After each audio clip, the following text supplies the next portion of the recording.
Ya jadi apalagi yang luput dari perhatian masyarakat. Yang luput adalah retribusi. Jadi kalau pajak itu diatur dari atas sampai bawah. Sementara kalau retribusi itu ditentuin di tingkat kabupaten, kota, masuk provinsi. Nah, retribusi inilah yang berpotensi besar terjadi penyalahgunaan. Apa hubungannya? Misalnya tanah negara yang disewain di pinggir kali, di pinggir jalan, itu yang disewa-sewain. Nah, saat dia disewa-sewain, kalau Satpol PP-nya nggak jalan, ya akhirnya jadi ruwet kayak kemarin-kemarin itu.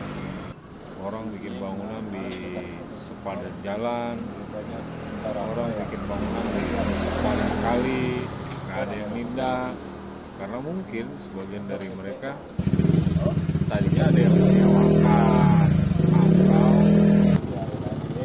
ada yang mengutin nih, atau sebagian karena nggak tahu atau karena nggak dikasih tahu, akhirnya terjadi pembiaran selama bertahun-tahun. Jadi dari sini bisa kelihatan bahwa problem utama kenapa negara ini kayak gini nih, nggak beraturan dan sebagainya di sebagian wilayah, yaitu adanya di area sipil.